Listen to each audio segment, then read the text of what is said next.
12 rules, where there are 12 of them. I'm going to show you like 7 of them that govern when you how you punctuate and format dialogue. All right, so pay close attention. First off, anytime you see an underlined blue stuff in my agenda, that means it's hyperlinked. You can click on that, and it'll give you 12 rules in a different format than the way I've done it. Okay, so that you're getting it in multiple ways. And then you only want to pay attention to rules 1 through 4 and 7 through 11.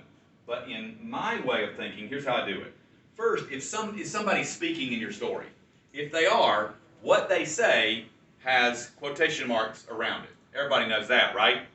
Whether you wrote it that way or not, because I know some people have people talking to their stories, there's no quotation marks around it.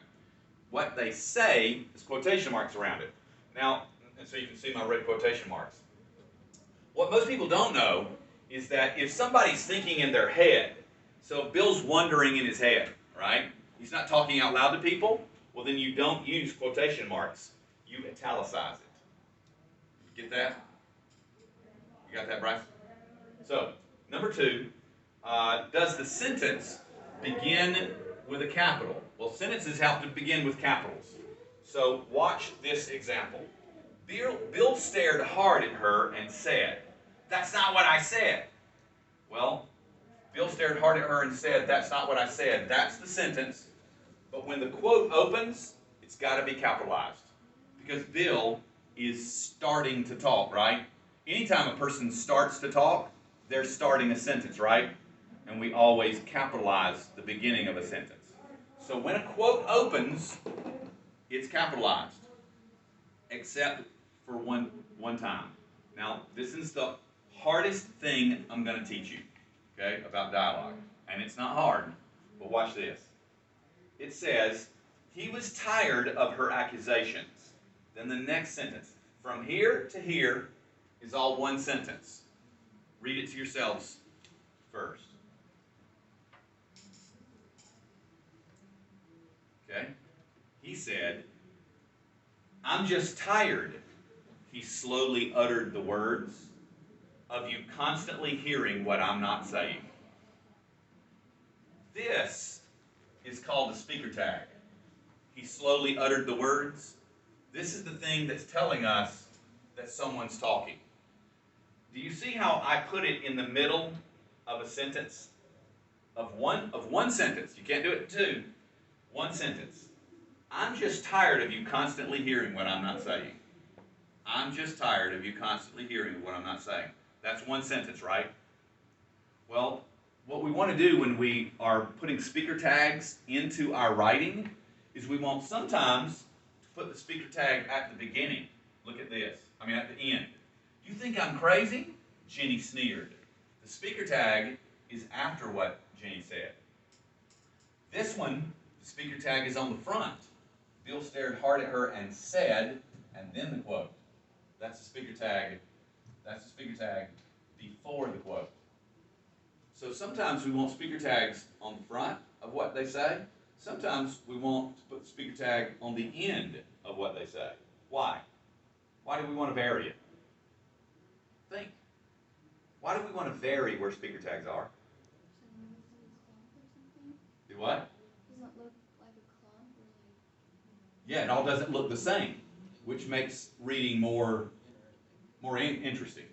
So if all of your speaker tags were at the end of what someone's saying, everything was, they said it, said Bill, they said it, she said, they said it, he said, they said it, she said, what would that make the reading? Make it boring. So we want to vary them. But we don't want to just have speaker tags, some on the front, some on the end. We also want to put some in the middle. But you can only take one sentence. This is the hardest thing for anybody to understand. The hardest thing for 9th graders. So I'm going to get down like I'm praying to God. Because I'm praying to God you'll get this. Is that you can only do it with one sentence. You can only take one sentence and put a speaker tag in the middle of that one sentence. If you take 2 sentences and put 2 sentences of what they say inside one sentence, what's that called? A run-on. Who said that? Titus, my man. Run-on sentence. We can't have that. That's of the devil, right? Everybody remember that. Run-on sentences of the devil. We're not having it. So, what you do is you take that one sentence I'm just tired of you constantly hearing what I'm not saying. And then you decide, where could I take my speaker tag and put it inside that sentence so that it breaks it up, so that it'll make it more interesting, or give me some emphasis on what I really want to say. So in the sentence, I'm just tired, he slowly uttered the words, of you constantly hearing what I'm not saying. What's being emphasized? What of what he said is being emphasized? I'm just tired. I'm just tired. He slowly uttered the words of you constantly hearing what I'm not saying. So we just took part of what he said. Now watch what we're going to do. And then we put a comma. And then we end the quotation mark. I'm just tired. And then we've got some narration with the speaker tag. He slowly uttered the words. Then you've got to have another comma. Now here's the real rule that I'm talking about here, though. When you start the quote back up, you don't capitalize it. You don't capitalize it when the quote starts back up. Because in the sentence, I'm just tired of you constantly hearing what I'm not saying, would of be capitalized? No, it wouldn't. So it's not when you write it in dialogue. So the beginning's got to be capitalized. But if it's in the same sentence, when you open it back up, it's not capitalized. And then we end the sentence. Any questions about that? Okay, here we go. Is there a speaker tag before the quote? Rich, can you tell me what the speaker tag is in this sentence? What's the speaker tag? The first one, Jenny slapped Bill and shouted. Yes. And we know it because it's right here, and shouted. If it's a speaker tag right before what they say, it's going to be something like shouted, said, inquired, replied, questioned, asked, cried, whined. It's something about what people do with their mouth, right? Jenny slapped Bill and shouted. Oh yes, you did say I was crazy. At the end of the speaker tag, before you open the quote, you got to have a comma. Not a big deal, right? Because here's what you got to do. You always have to separate a quote that someone is saying from the narration with a comma. So if it's on the front end, it's right there, and then you have a space, and then you open the quote. If it's on the back end, look at this sentence. Alec, can you tell me what the speaker tag is? Bill said as he rubbed his jaw. That's the speaker tag. It tells you who's talking. So the comma then goes at the end of the quote inside. Everybody say inside. Inside.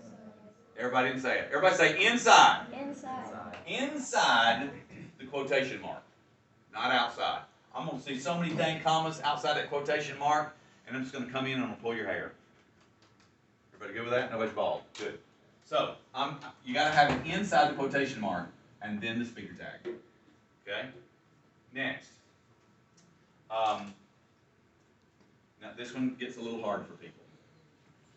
Is there end punctuation at the end of the sentence?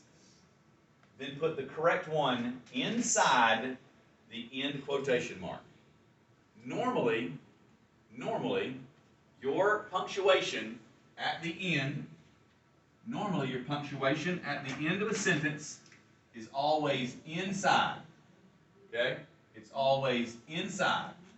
It's always inside. Normally. Okay? If it's a period, it is always, always, always inside the quotation mark. If it's at the end. I don't even have an example of that. So if it's this. Bill said, I like cookies. That period is always inside the quotation marks. Always inside. Period's always inside. All right? So, make sure you get it there. But if it's a question mark, you got to put the question mark with what the question is. Watch this. Bill said,